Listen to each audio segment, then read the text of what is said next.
Friends, welcome back to my channel. ഇന്ന് നമുക്ക് broast ഉണ്ടാക്കാം കേട്ടോ. സിമ്പിൾ റെസിപ്പി കേട്ടോ. കാരണം എന്താ വെച്ചാൽ വീട്ടിൽ നമ്മൾ ഉണ്ടാക്കുന്ന പൗഡറല്ല ബ്രോസ്റ്റിനായിട്ട് ഉപയോഗിക്കുന്നത്. നമ്മൾ ഷോപ്പിൽ നിന്ന് വാങ്ങിയ പൗഡർ കേട്ടോ. സിമ്പിളായിട്ട് ബ്രോസ്റ്റ് ഉണ്ടാക്കാം. അപ്പോൾ ഓക്കെ, നമുക്ക് ഉണ്ടാക്കാം. ചിക്കനൊക്കെ കഴുകി വൃത്തിയാക്കാൻ വേണ്ടിയിട്ട് നിൽക്കുക കേട്ടോ.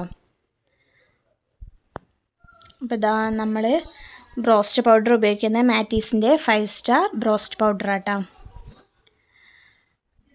അപ്പോൾ ഇതാ നമ്മൾ ചിക്കനൊക്കെ കഴുകി മാറ്റി വെച്ചിട്ടുണ്ട്.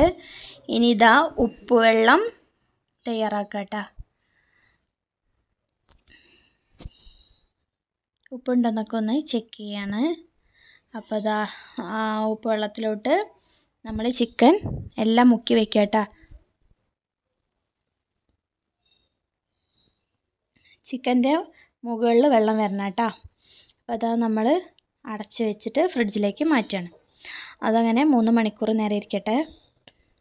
ഇനി നമ്മൾ ഇപ്പോൾ 3 മണിക്കൂറിന് ശേഷം നമ്മൾ ചിക്കനിലെ വെള്ളമെല്ലാം ഊറ്റി കളഞ്ഞിട്ടുണ്ട് കേട്ടോ. ഇപ്പോൾ ഇതാ ബ്രോസ്റ്റ് പൗഡർ ഇട്ടിട്ട് നമ്മൾ ഓരോരോ കഷ്ണങ്ങളായിട്ട് പൗഡറിൽ മുക്കിയെടുക്കുകയാണ്. മിക്സ് ചെയ്ത് മാറ്റുക കേട്ടോ.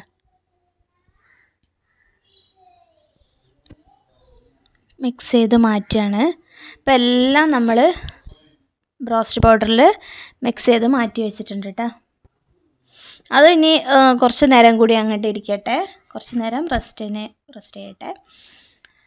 ഇപ്പോൾ ഇതാ ഏകദേശം 1 മണിക്കൂറിൻ്റെ അടുത്ത് ഞാൻ മാറ്റി വെച്ചിട്ടാ. ഇനി നമ്മൾ ഗ്യാസ് ഓൺ ചെയ്ത് കുക്കറിലാട്ടോ പൊരിച്ചെടുക്കുന്നത്. അപ്പോൾ കുക്കർ ഇതാ അടുപ്പത്ത് വെച്ചു. ഇത് കുക്കറിൻ്റെ ഉള്ളിൽ ഇങ്ങനത്തെ കളറാവാൻ കാരണം ഞാനിന്ന് രാവിലെ മുട്ട പുഴുങ്ങിയതാട്ടോ. അതാണ് കുക്കറിൻ്റെ ഉൾവശം ആ കളറിലിരിക്കുന്നത്. ഇനി ഇതാ കുക്കറിൽ ഞാൻ സൺഫ്ലവർ ഒഴിച്ച് കൊടുത്തിട്ടുണ്ട്. അതാ എണ്ണ ചൂടായി വരുമ്പോൾ നമ്മൾ ഓരോരോ കഷ്ണങ്ങളായിട്ട് പൊരിച്ചെടുക്കുക കേട്ടോ.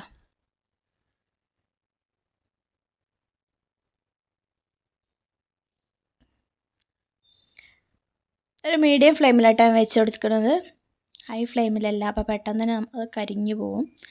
അപ്പോൾ ഇതാ 2 വശമായിട്ടുണ്ട്. അപ്പോൾ നമ്മൾ കോരി മാറ്റുകയാണ്. വളരെ സിമ്പിളാട്ടോ ഈ ബ്രോസ്റ്റ് തയ്യാറാക്കാനായിട്ട്. കാരണം നമുക്ക് പൗഡറൊന്നും നമുക്ക് തന്നെ ഉണ്ടാക്കേണ്ട ഒരു ആവശ്യമില്ലല്ലോ. നമ്മൾ എല്ലാം അതിൽ തന്നെ ഉണ്ടാകുമ്പോൾ പിന്നെ നമുക്ക് സിമ്പിളാണ്. ഇതാ എല്ലാം റെഡി ആയിട്ടുണ്ട്. ചിക്കനിൻ്റെ ഒന്നും മാതിരി അങ്ങനെ ഫുൾ കോട്ടിംഗ് ഉള്ള ഇതല്ല കേട്ടോ. അങ്ങനത്തെ പൗഡറല്ല അത്. ഏതായാലും അടിപൊളി ബ്രോസ്റ്റായി റെഡി ആയിട്ടുണ്ട്. നല്ല ടേസ്റ്റാട്ടോ കഴിക്കാനായിട്ട്. അത് ഫുൾ കോട്ടിംഗ് ഇല്ലേന്നൊന്നും നിങ്ങൾ കരുതണ്ട, അടിപൊളി ടേസ്റ്റാണ്. ഇപ്പോൾ ഇതാ മയോണൈസും ഞാൻ അതിൻ്റെ ഇടയിലൊന്നും ഉണ്ടാക്കിയിട്ടുണ്ടായിരുന്നു കേട്ടോ. അപ്പോൾ ഇതാ ബെന്നും കൂട്ടിയാണ് കഴിക്കുന്നത്. മയോണൈസും ടൊമാറ്റോ സോസും കൂടിയും കൂട്ടിയിട്ട് അത് കഴിക്കുക കേട്ടോ. അപ്പോൾ ഇത്രേ ഉള്ളൂ. Thanks for watching.